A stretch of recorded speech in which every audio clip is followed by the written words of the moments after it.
Welcome everyone to a Women's History Month event, American Women in Environmental History, an illustrated overview by Dr. Nancy C. Unger. And this is being brought to you by the County College of Morris, by the Legacy Projects Commemoration Committee, and the Office of Special Events. I'm Michelle Iden, a history professor at the County College of Morris, as well as one of the co-directors of the Legacy Project. So the Legacy Project is an interdisciplinary initiative that presents engaging lectures for students, faculty, staff, and members of the public. The events present an opportunity for audience members to learn important academic lessons outside the traditional classroom setting. And the Commemoration Committee within that recognizes and raises awareness and understanding of diverse groups, cultures, and histories. And you can see, if you'd like to contact us, the email address and social media contact for both the Legacy Project and Commemoration Committee up on the screen.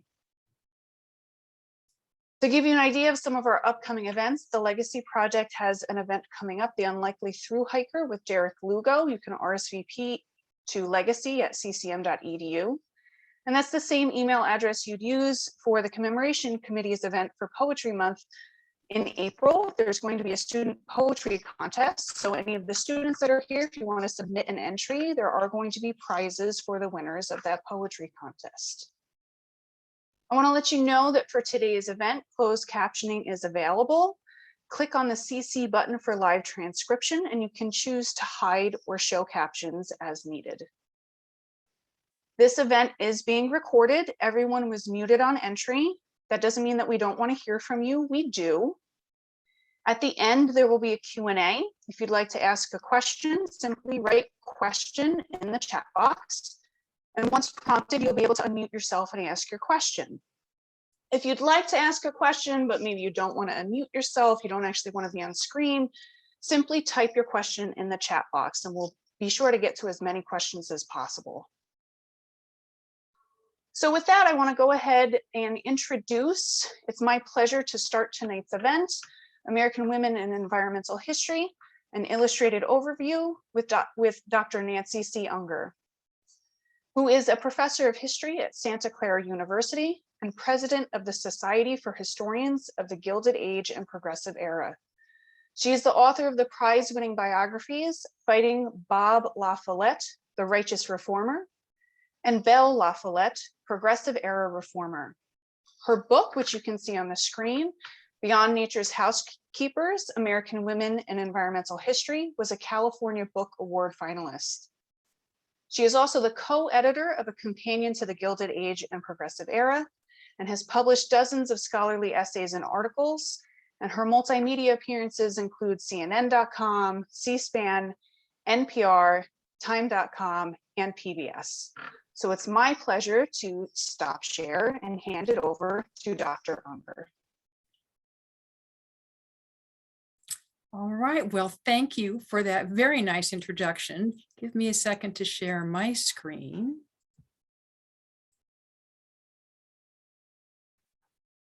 And Shelley, give me a nod. Do you see my screen? Yay, all right, very good. Okay, so,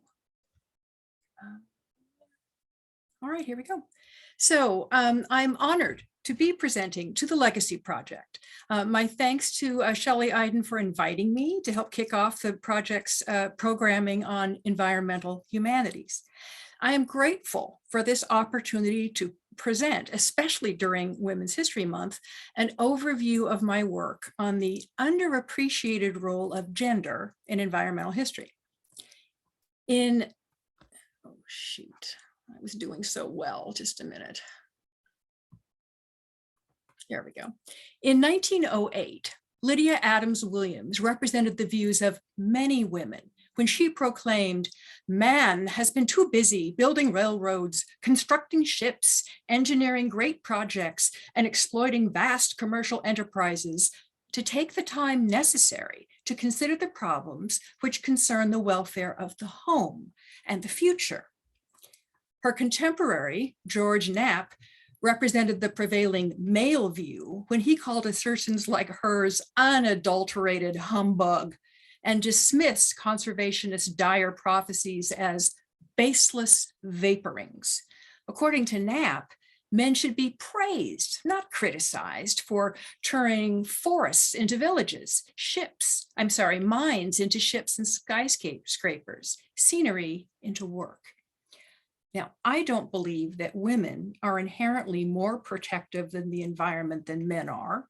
So why and how did such gender divides develop, and to what impact?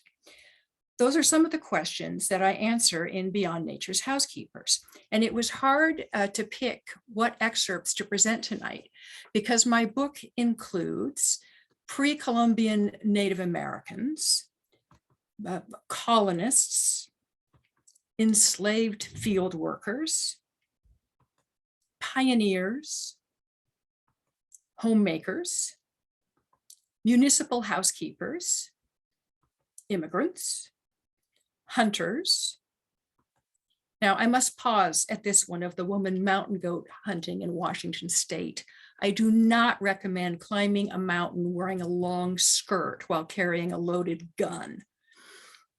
I talk about nature writers, soil conservationists. These ladies are the We Say What We Think Club, whose radio program included advice on soil conservation, scientists, migrant laborers, intern Japanese Americans, lesbian separatists, nuclear protesters, women of all red nations, plus other environmental justice activists, and lots more.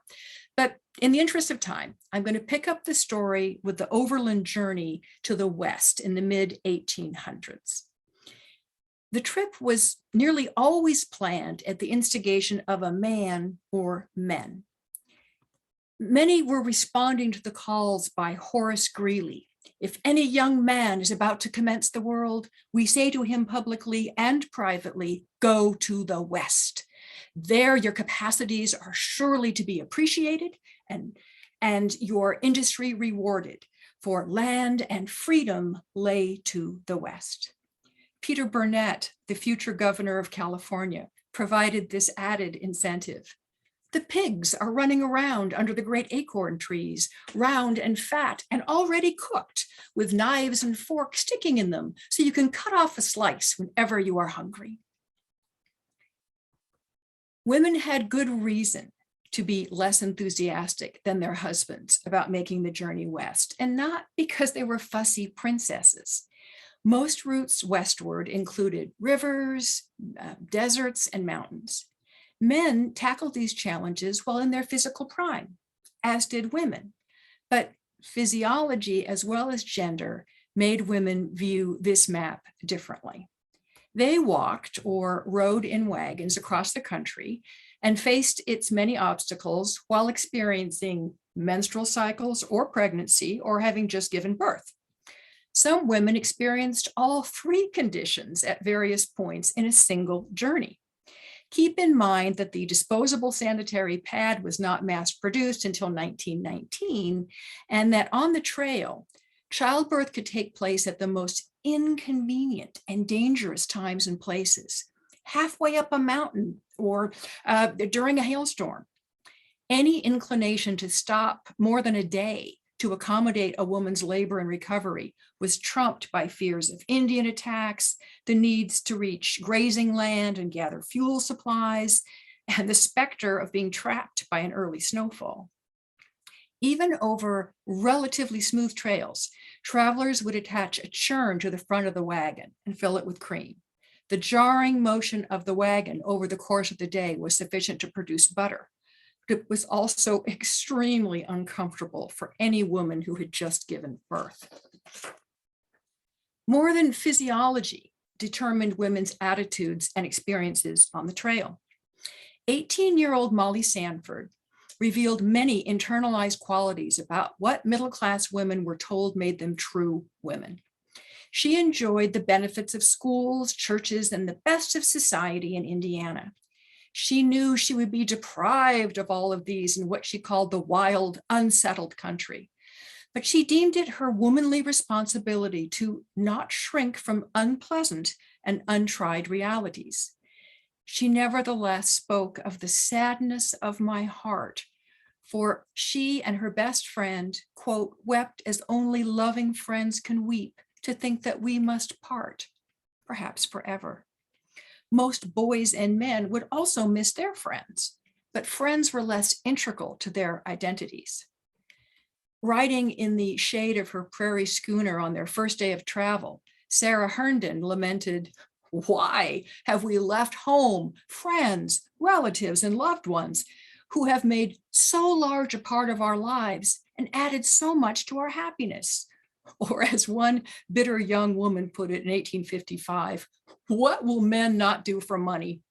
I would rather be very poor and live where I could see the bright streams and green hills of old Pennsylvania."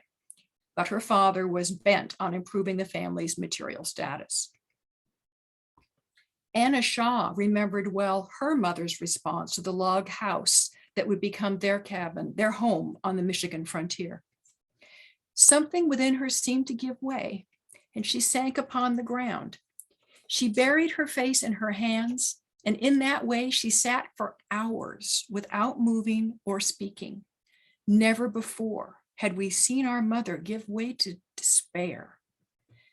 Other women broke into tears when they saw the crude structures that were the culmination of their long trek away from family and the familiar comforts of the East.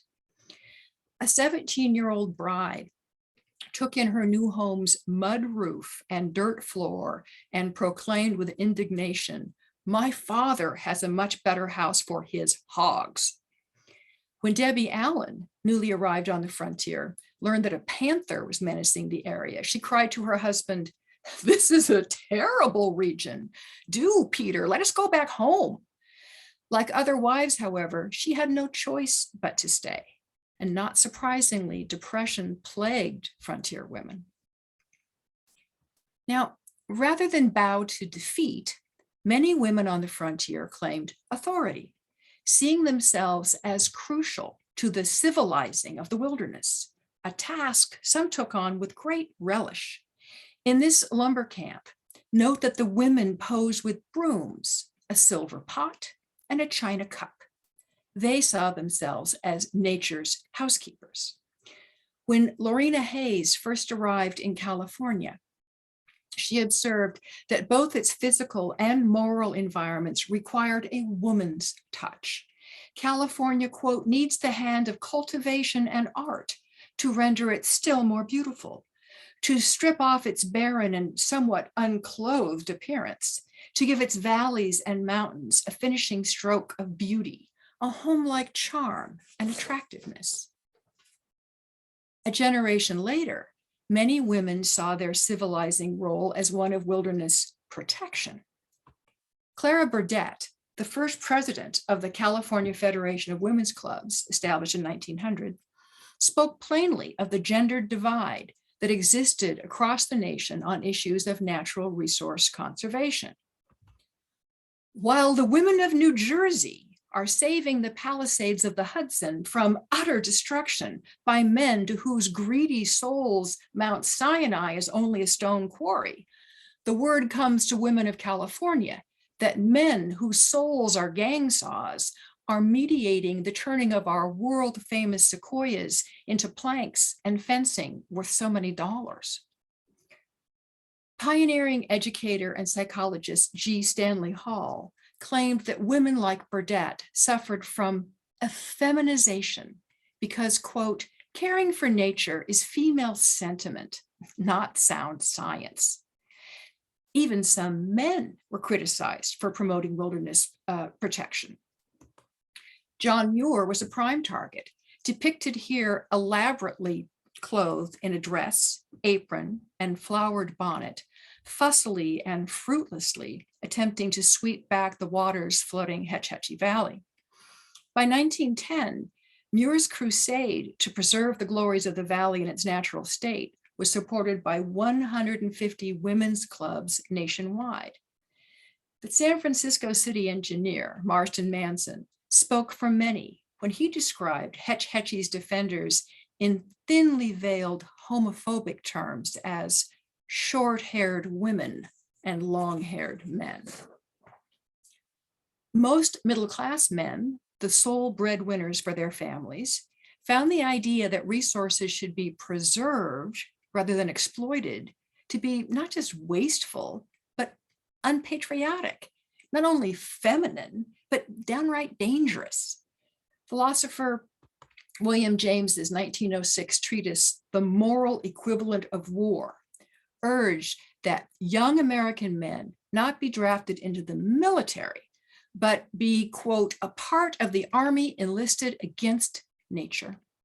By mining coal and iron, fishing commercially, building roads, digging tunnels, and working in foundries and stoke holes, men would have paid their blood tax, done their own part in the immemorial human warfare against nature.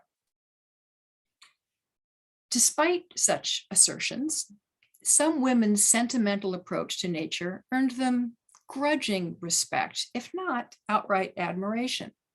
According to Clara Burdett, a lot of money-making wood sawyers would have split up our giant sequoias, pride of the world, into toothpicks and lead pencils if we women hadn't caught them at it and raised such a shriek that the men couldn't help hearing.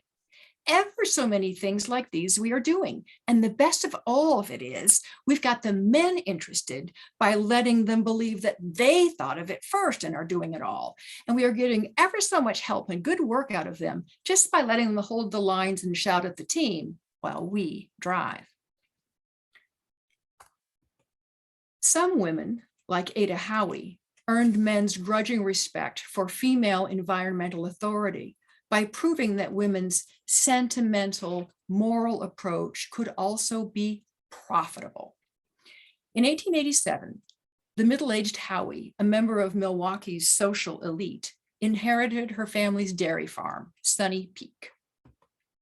She saw being a woman as an important asset to farm life and took great pains to present her achievements as a dairy farmer as the result of conventional notions of femininity and women's work. She believed that her success came because of the fact that she was a woman, not in spite of it. The secret to Howe's success was her conviction that a dairy barn should be as clean as a champion kitchen. 30 years before legislation required the sanitary production of milk, Howe's feminine dairy wisdom demanded that the interior of the barn and the other outbuildings at Sunny Peak Farm be whitewashed, then scrubbed once a week with soap suds and boiling water. The barn's windows were not only regularly cleaned, but outfitted with curtains. Such amenities in a cow barn might still be dismissed by many as silly. But as with all of Howe's innovations, there was some practicality behind the seemingly frivolous. After the stalls had been well aired in summer and purified by the sun's rays, the curtains could be used to keep out flies. Cows were not tied to upright posts, but separated by hinged compartments that allowed each animal comfortable standing room and ample space for lying down. To lower the possibility of spreading disease, staff were required to wash their hands before milking each cow. Howe's cattle were, as she said, brushed and petted and everything done to make the barn as sanitary and as attractive as possible. She made no effort to hide her emotional attachment to her cattle. I love the cows on my farm as one would love a person. Howe's pampered cows were considerably lampooned, as in this cartoon, in which one cow, being fanned while lounging on a feather bed, looks on happily as another enjoys a shower. In the caption, Heather Bell is asking, "Will you kindly press the button for the milkmaid Rose? I'm quite ready to be milked now." But more than sentiment ruled Howe's actions on Sunny Peak Farm. Her contention that cattle tenderly cared for would produce higher and better yields was borne out when many of her prize cows regularly set production records. In 1902, when most cows might produce as much as 3 pounds of butter a week, some of the independently tested cows in Howe's herd were producing 5 times that amount. This adorable photograph of Howie playing the mandolin to her cows so captured the public's imagination that a painting made from the image was widely reproduced in both England and the United States. As with many of her unconventional practices, results trumped or at least blunted Reddy's scorn. Howie's fame spread. She spoke on dairying and homemaking to agricultural experts across the country, as well as in Canada. She traveled to Europe in 1906 to give a talk in Paris on poultry. The British king granted her a special permit to visit his dairy barns. The Japanese government sent a delegate to Wisconsin to purchase cows from Howie's herd to improve its nation's dairy stock. Following her death in 1936, her humane and sanitary feminine approach to dairying, one requiring no expensive tools or equipment, continued to be so widely adopted that it markedly transformed the farm environment. She was a pioneer whose winning combination of science and emotion produced healthier, cleaner, and better farms and farm products. But women aren't always the good guys in this story. At the turn of the 19th century, women's hats featured lavish displays of feathers. Proclaimed one fashion magazine, "The extremely softening effect is ever desirable, especially for ladies no longer young." It has been conservatively estimated that in the late 19th century, 5 million birds a year were killed throughout the world for their feathers. In addition, some species, such as the passenger pigeon, were hunted for sport and for pig feed. There had been an estimated 3 to 5 billion passenger pigeons in the United States prior to European colonization. But in 1914, the last passenger pigeon died in captivity within weeks of the death of the last Carolina parakeet, which was hunted to extinction for its striking plumage. By 1910, 250 women's clubs were active nationwide, dedicated specifically to the protection of birds and plants. Speeches on the floor of the US Senate fueled the assertions of many preservationist women that men could not be trusted to carry out the crucial task of saving the birds. Missouri's James A. Reed responded to a 1913 bill introduced to protect migratory birds by asking, why should there be any sympathy or sentiment about a long-legged, long-beaked, long-necked bird that lives in swamps and eats tadpoles? Let humanity utilize this bird for the only purpose that the Lord made it, so that we could get egrets are tufts of feathers, for the bonnets of our beautiful ladies. Reed dismissed the protection of birds as trivial, born out of, quote, an overstrained, not to say maudlin sympathy for birds born and reared thousands of miles from our coast, foreign birds. In describing the practice of using birds to decorate women's hats, the chair of the Conservation Committee of the Colorado Federation of Women's Clubs observed, "Each declares the cruel death of the bird, the mercenary spirit of men, and the vanity of women." Most admonitions appealed to maternalism. For example, some birds were harvested during the breeding season when the feathers were at the height of their beauty, leaving the parents dead and the young to die of starvation. "Remember, ladies," urged a club newsletter, "that every egret in your hat costs the life of a tender mother." The success of the Save the Birds campaign is indicated by the plea from a Colorado legislator to the president of the General Federation of Women's Clubs. "Call off your women. I'll vote for your bill." In October 1913, the new Tariff Act outlawed the import of wild bird feathers into the United States. And in 1918, protections were established for birds that migrated between the United States and Canada.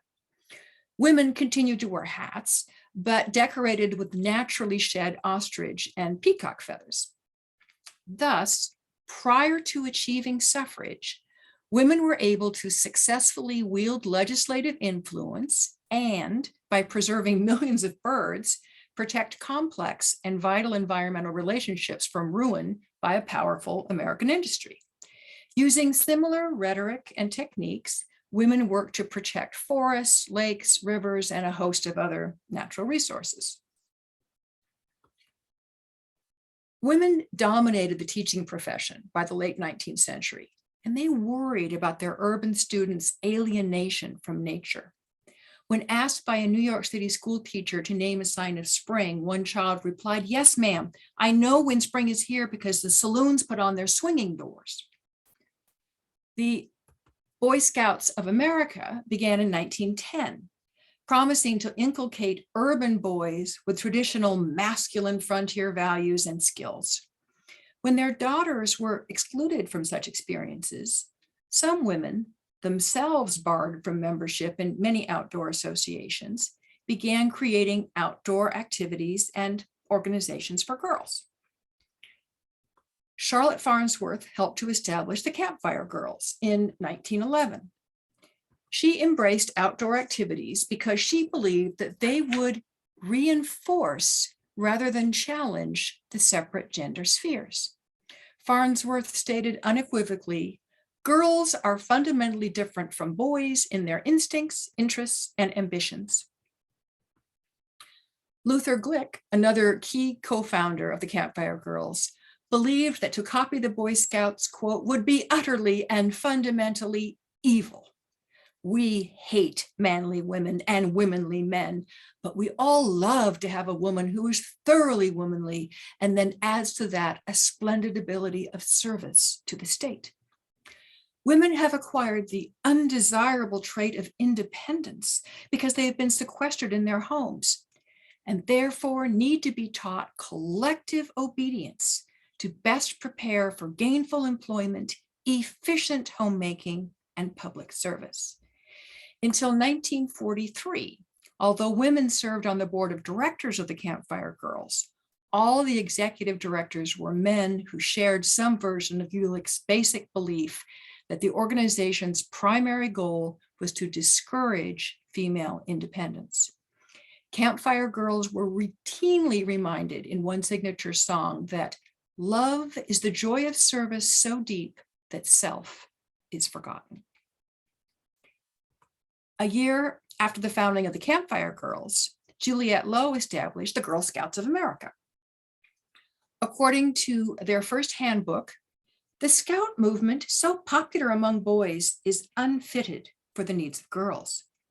A different system is needed to give a more womanly training for both mind and body. A Girl Scout's first duty is to be womanly, for none of us like women who ape men. Scouting adhered to a strict gender divide. For the boys, it teaches manliness, but for the girls, it all tends to womanliness. If character training and learning citizenship are necessary for boys, how much more important it is that these principles should be instilled into the minds of girls who are destined to be the mothers and guides of the next generation. To the Boy Scouts, the outdoors was a stage on which to rehearse manhood. While one of the most important principles to be instilled in Girl Scouts is, quote, strict and prompt obedience to laws and orders. Boy Scouts were taught to be aggressive in order to become providers and fighters. Girl Scouts were told to go about their business quietly and gently, to never draw attention to themselves unnecessarily, and to never marry a man unless he is in a position to support you and a family. The first wish of the Girl Scout is, quote, to make others happy. Something as seemingly as gender neutral as the campfire, the heart of the communal rituals for both sexes, held entirely different meanings for children in scouting organizations. Boys were told that the fire stood for the camaraderie of the battlefield, the factory, and the office.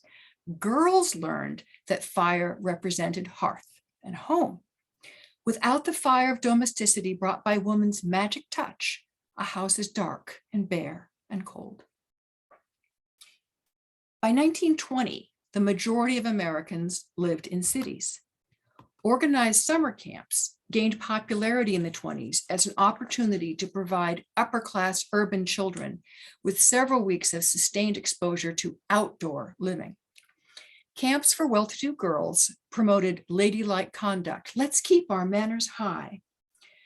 Regardless of the stated purpose of Girl Scouts, Campfire Girls, and summer camps to inculcate prescribed female values, judging from the enthusiasm of women who participated in all of these in the 20s and far beyond, what they gained was not so much womanliness and obedience, but feelings of freedom, strength, confidence, and a lasting love of the outdoors. This is Virginia Remy. When she was 16, she and a girlfriend, enamored of all things Western, persuaded their mothers to let them take the train alone from Chicago to this ranch camp in Arizona. Remy loved it so much that she went back the next summer as well, and it changed her life. She went to the University of Arizona, earning a degree in geology, married a fellow geologist, and settled in San Jose, California. In 1955, she had a son who I married in 1983. So this is my mother-in-law who lived long enough to see this picture on the cover of my book. The Great Depression challenged women's thrift and skill at conserving household resources. The social upheaval of World War II loosened the grip of traditional gender stereotypes, but with the Cold War came new, stricter, and more rigid prescriptions, many prohibiting women from claiming any environmental authority. In 1950, when American Elizabeth Cowles became the first Western woman to deeply penetrate the southern exposure to Mount Everest, American Magazine rushed to assure its readers that Cowles was a mother and, quote, so completely feminine that one would never suspect her stamina and spirit of adventure, noting approvingly that she carried a lipstick in her knapsack. Women mountaineers whose achievements had been celebrated in previous decades were described derisively by one noted writer, explorer, and preservationist as lonely crows aping men.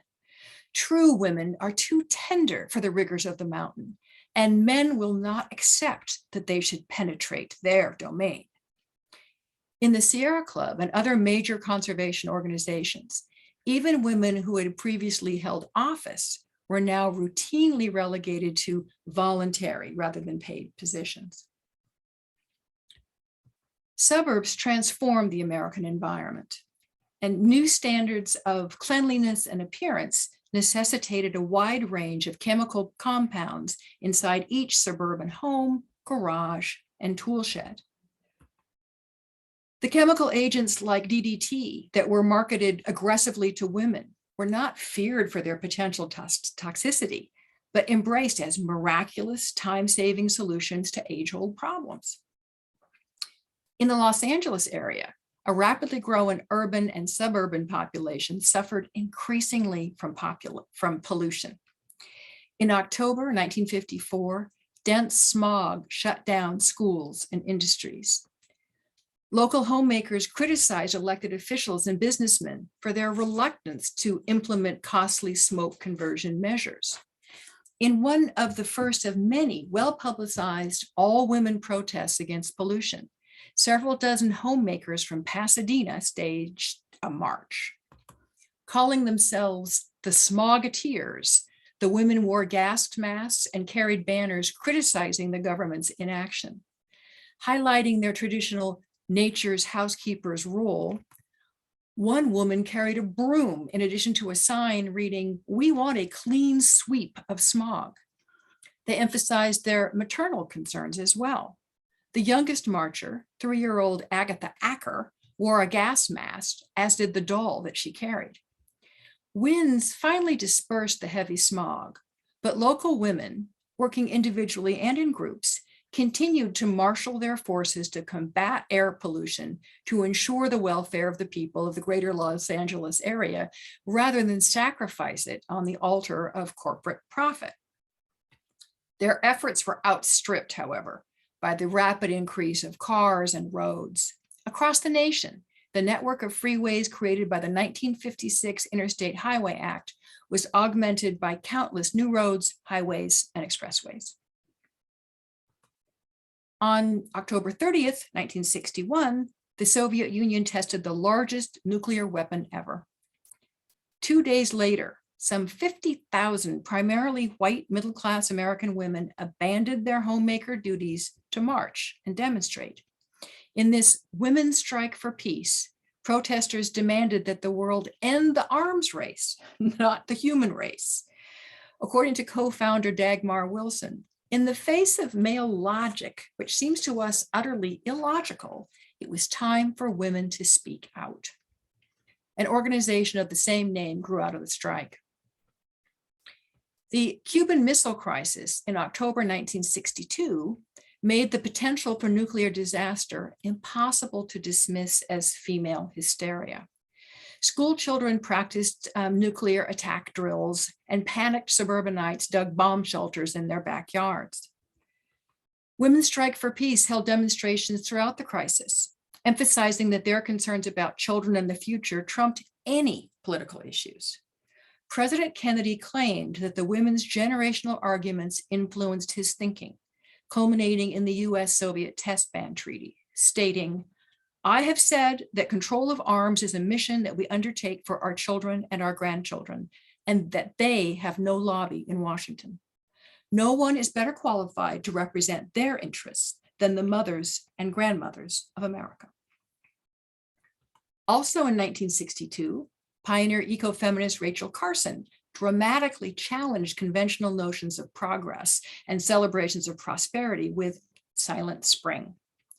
In 1954, Carson had proclaimed women's greater intuitive understanding of the value of nature, as she denounced a society blinded by the dollar sign that was allowing rampant selfish materialism to destroy these things. She defended the presence of emotion in science and nature writing. Scolding man for his arrogant talk of the conquest of nature, Carson called Americans stunningly oblivious to the dangers of their embrace of all things chemical. Specifically, she questioned the wisdom of the governmental fathers concerning industrial waste and the vast reliance on pesticides, especially DDT. In arguments featuring the traditional female emphasis on beauty, spirituality, and future generations, Carson pointed out long-term consequences of chemical use that far outweighed short-term private profits and consumer benefits. Following its initial surface application, DDT seeped into the soil and water and ultimately into the food chain, ingested by birds and animals, including humans, in whose tissues it caused cancer and genetic damage. The book's title came from the opening chapter, A Fable for Tomorrow, predicting an American town where all life, from songbirds to children, had been silenced by this killer unwittingly unleashed by the scientific community. Carson warned, future historians may well be amazed by our distorted sense of proportion. How could intelligent beings seek to control a few unwanted species by a method that contaminated the entire environment and brought the threat of disease and death even to their own kind? Carson was dismissed as hysterically overemphatic in a scathing review in Time magazine. Most members of the scientific community, especially those in the chemical industry, initially dismissed her. Ezra Taft Benson, who'd been Secretary of Agriculture in the Eisenhower administration, wondered, quote, why a spinster with no children is so worried about genetics. He settled on the only possible conclusion. She was probably a communist. At the same time that Carson's unnatural marital status as an unmarried woman was used by some of her critics to undermine her credibility, others criticized her for being all too stereotypically female. After a California reader complained to the editor of The New Yorker that, quote, Miss Rachel Carson's reference to the selfishness of insecticide manufacturers probably reflects her communist sympathies, he added, and as for insects, isn't it just like a woman to be scared to death of a few little bugs? When several reputable male scientists rose to defend Silent Spring, President Kennedy ordered his Science Advisory Committee to investigate.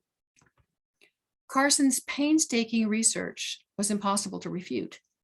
No longer would the traditionally male emphasis on immediate market-driven needs to exploit natural resources for profit automatically trump women's sentimental emphasis on future generations. Nevertheless, traditional gender stereotypes continued to undermine women's organizations. A project engineer dismissed a member of a group of homemakers opposing the construction of a highway with a sneering, "Get back in your kitchen, lady, and let me build my road." Clean air activist Michelle Madoff stated, "I didn't want to go and testify and be branded another idiot housewife in tennis shoes," as we're referred to, uninformed, emotional. As the feminist movement spread, critics began to recognize that rampant consumerism was rapidly depleting natural resources and poisoning the environment, with women uniquely responsible and at risk. According to activist Donna Warnock, the road to women's liberation lies not only in ousting patriarchy, but also in rejecting its inequitable and environmentally and socially disastrous production system, which is based on man's dominion over women and the earth and the illusion of infinite resources. Elizabeth Dodson Gray warned that more chemicals were found in the average modern home than in the chemical labs of the past, and that, quote, "many homemakers know little about these chemicals and even less about their toxic and polluting effects." I am told by this consumer culture that my identity is defined by what I have: house, car, fur coat, kitchen appliances, cosmetics, and clothes. I'm supposed to feel good about myself if I have a lot of expensive things. Meanwhile, the TV ads make me feel like I must, as a woman, be lovable at all costs. Men achieve, but women must be loved. I only will be if I use the latest in floor wax, cosmetics, and vaginal deodorants. During the Vietnam War, homemakers across the nation joined Women for a Peaceful Christmas, denouncing the increasingly frantic holiday season in which women do the vast bulk of the shopping for generating waste and funding the war. Others rejected the prevailing system entirely. Beginning in the 1970s, especially in Southern Oregon, a flood of lesbians joined the Back to the Land movement. They sought to create a new, viable, and sustainable alternative to patriarchy and capitalism.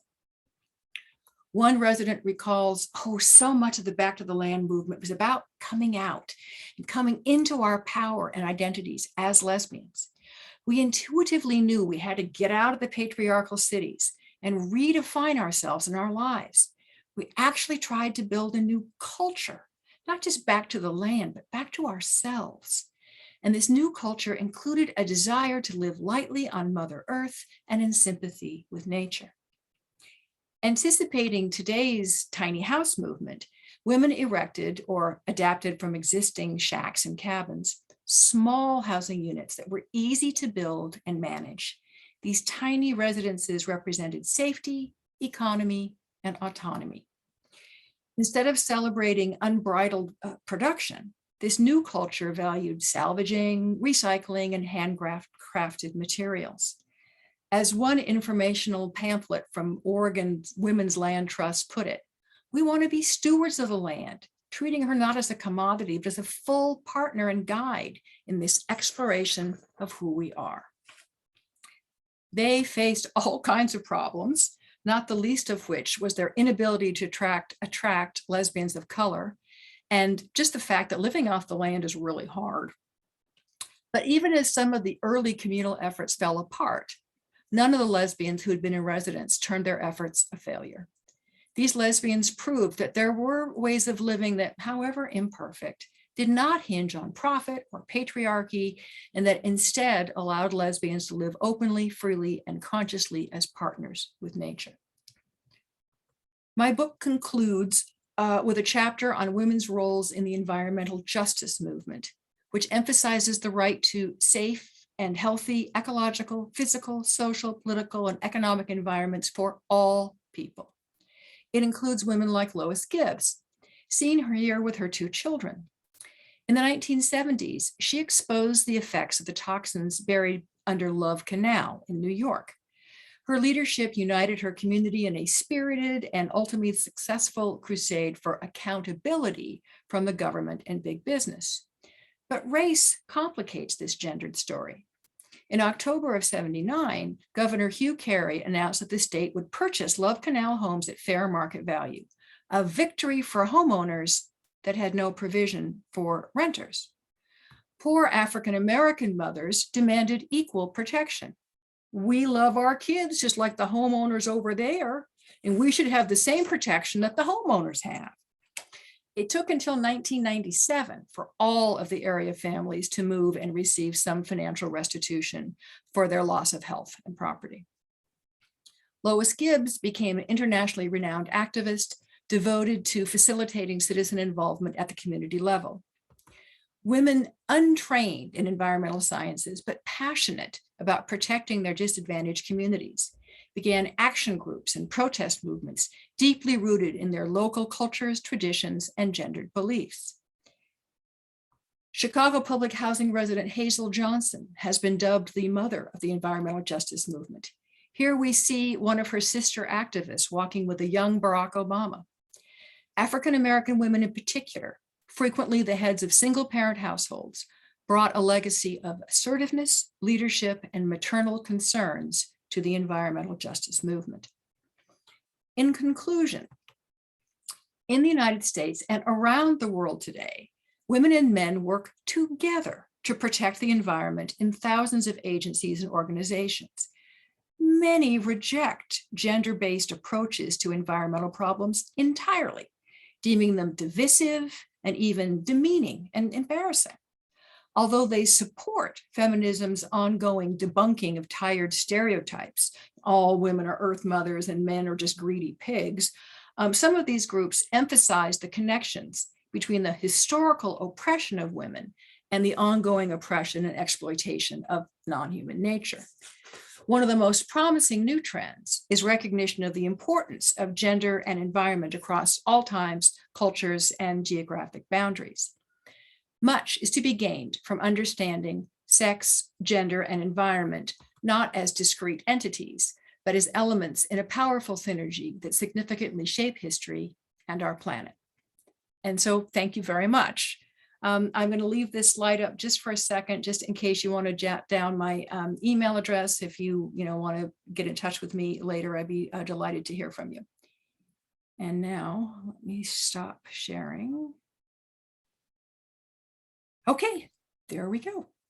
Thank you very much. That was fantastic. I want to just remind everyone that if you have a question and you want to actually unmute yourself, just type question in the chat. We'll know that you want to be unmuted then, or you can use the raise your hand function through Zoom. You can, if you don't want to be on camera, that's okay as well. You can just type the question in the chat. I can go ahead, and I had a question from Professor John Soltis, who asked, how important is or how important are women in STEM to the future of in terms of ensuring that women play a pivotal role in the movement, in the overall environmental movement? So what role does women in STEM play in that? Well, I think that, I think the more diverse people we can get into practically any subject, the better off we're going to be. So it's not just women in STEM, it's women in medicine, it's people of color into all aspects of things. I just think the more different voices that we get, and not that everybody performs to stereotype, but I just think that having different people coming in is always going to strengthen our knowledge and movements. And I think STEM has been such a stubbornly resistant series of fields that it's particularly important that we continue to really work aggressively to make it more, more inclusive. I have some questions, but I'm going to wait just in case there are others, because I don't want to steal time away from. Well, while people are thinking, I'm sorry that was so crammed. But once I get going on this, I do the, I can't cut that, I can't cut that, I can't cut that. And but in any event, it was kind of a whirlwind tour there. Well, actually, that might relate to one of the questions I had. I was going to give you the opportunity. There is so much more that's in the book as well. Is there anything that you would have wanted to include it if you had that additional time? Is there any person that stands out, or movement that stands out that you want to mention? Well, my work, it's like my children, which one do you like best? I mean, I always think that every word that I write is a priceless pearl. So it's very hard for me, to edit things down. I would say that one of the things I like about my book is that because it is so broad and inclusive, it does this whole big broad sweep. But my area of expertise, my training is in progressive era reform. And so that chapter for me is it's particularly strong because I'm playing to my strengths. And so that would be the one that I think I would really sort of, tout if I had more time. So, but you know how it is when you've got your particular passion, sometimes it's better to stay away from it, because you can get so wrapped up in it and you completely lose everybody else. So I try to be fair with the children and give everybody their chance to shine.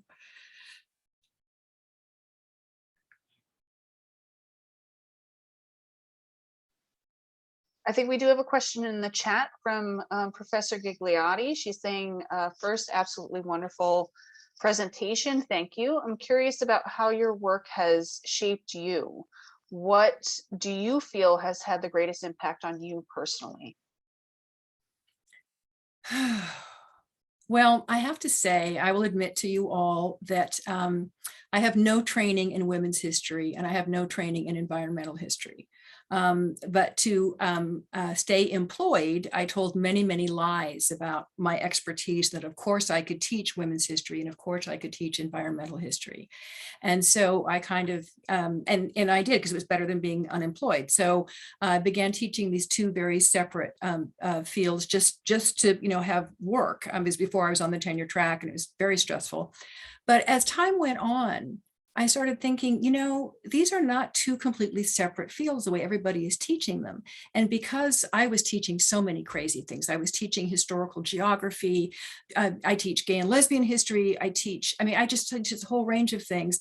And as much as I resented it and it was a lot of work, I think it really helped me to think more broadly. And so I thought, I don't think many people at that point were really putting together these two tracks. So it was exciting for me to be doing something that I didn't feel like I was just kind of filling in the blanks, the historical blanks. I've kind of felt that way about my work in the progressive era. It's been so thoroughly done. This was kind of new, and that was exciting for me. And first of all, it made my career, but it also gave me a lot of confidence. So it has got me thinking, about, well, what other connections are out there? I have been much more involved in different aspects of environmental movements, of women's movements, and so forth. So I would say that, yeah, it shaped me, pretty dramatically, considering that, it began simply as something that I was doing just to stay employed.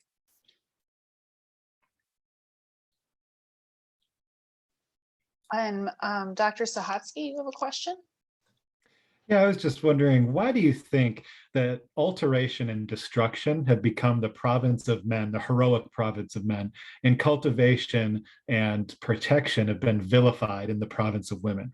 Why does this happen?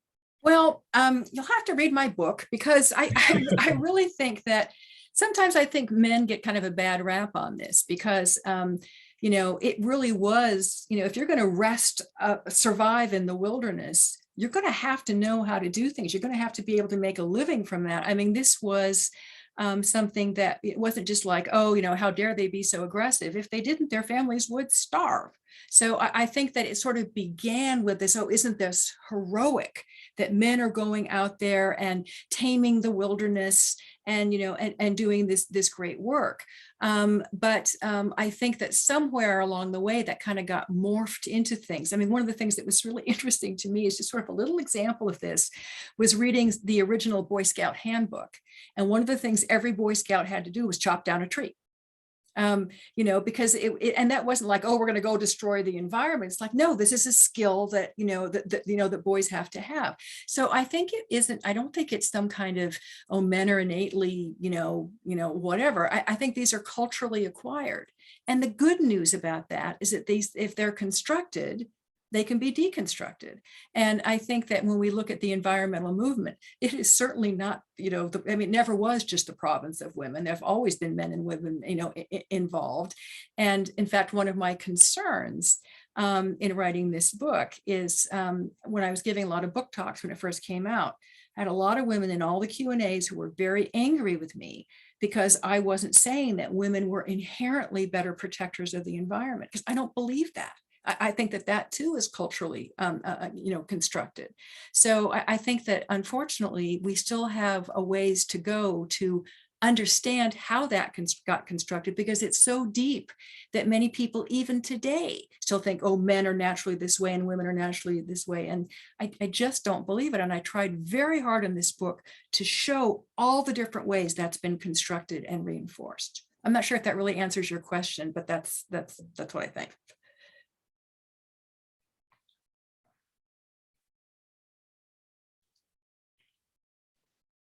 Are there any other questions?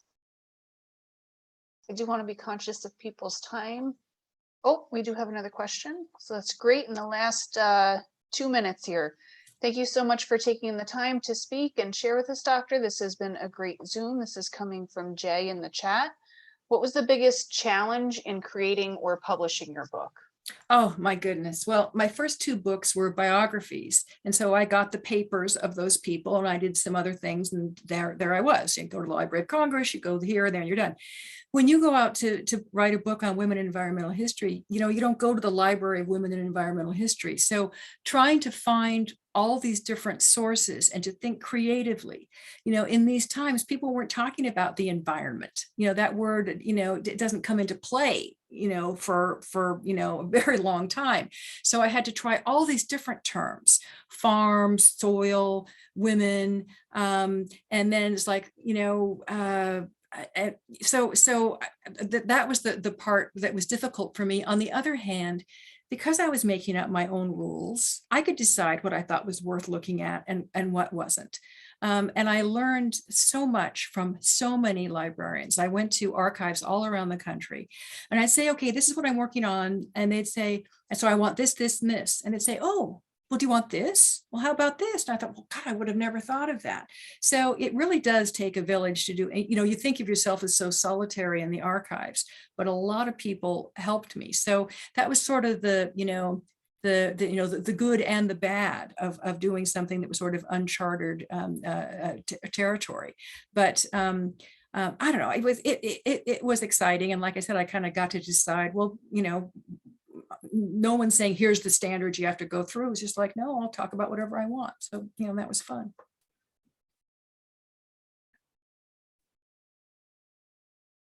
Well, before we sign off, I just want to say it was so great of all of you to come out, and you stayed through the whole presentation despite how fast I talk, and I really appreciate it. This was a real joy for me.